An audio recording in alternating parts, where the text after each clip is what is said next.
Mm. Sabi na kung hindi siya kasama, hindi alis na yan magbitaw. Ay, grabe naman.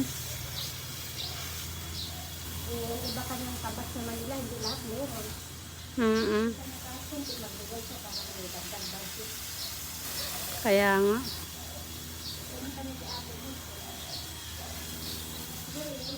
Maano kasi sila. Hindi natin alam. Mahirap ba? Kahit sino pang makasama niya, basta may mabayaran siya. Ayan na si Ate Ami, oh. Nagdidilig na naman ng halaman. Ayan, may ano, oh, may ano siya. Ate, oh, meron siyang bulaklak. Meron siya. Ay, ayan na yan yung paru-paro. Ayun na siya. Paru-paro, Jing.